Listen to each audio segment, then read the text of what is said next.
বর্তমান অন্তর্বর্তীকালীন সরকার আগামী ফেব্রুয়ারি মাসে জাতীয় নির্বাচন অনুষ্ঠানের সম্ভাব্য সময় নির্ধারণ করেছে বা এরকম একটি ঘোষণা তারা দিয়েছে।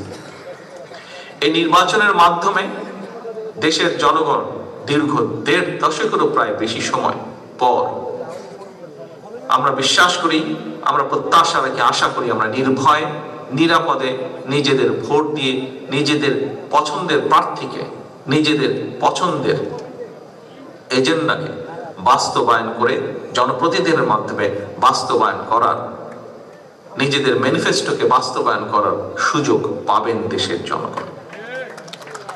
তবে নির্ধারিত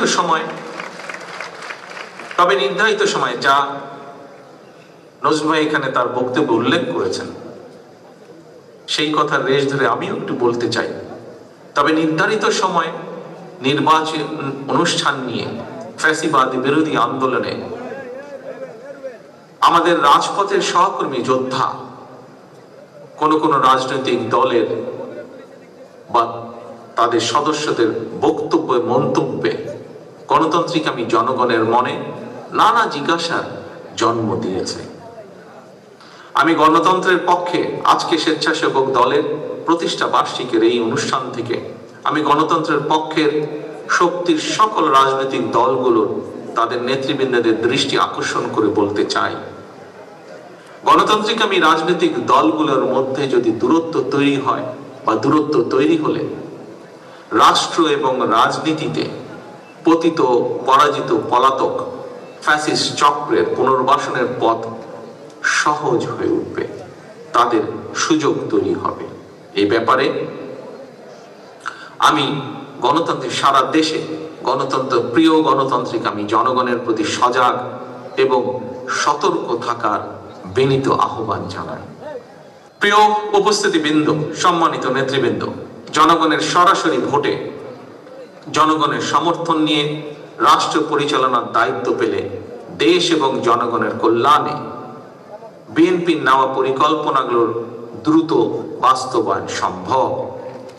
সুতরাং আসন্ন জাতীয় নির্বাচনকে সামনে রেখে আপনারা দেশের সর্বস্তরের জনগণের কাছে বিএনপির যে পরিকল্পনাগুলো আমি আপনাদের সামনে, নেতৃবৃন্দ আপনাদের সামনে তুলে ধরেছে, সেই পরিকল্পনাগুলো আপনারা জনগণের সামনে তুলে ধরুন। বিএনপি বিশ্বাস করে জনগণই বিএনপির সকল রাজনৈতিক ক্ষমতার উৎস। প্রিয় ভাই বোনেরা, প্রিয় সহকর্মীবৃন্দ, প্রিয় নেতৃবৃন্দ, সমগ্র দেশে ছড়িয়ে ছিটিয়ে থাকা সমগ্র দেশে শহীদ জিয়া এবং দেশনেত্রী খালেদা জিয়ার সৈনিকগণ, আসুন আমরা সকলে জনগণের সামনে দাঁড়াই, জনগণকে সাথে নিয়ে আমরা জনগণকে বলি, ভোট দিলে ধানের শীষে, দেশ গড়ব মিলেমিশে।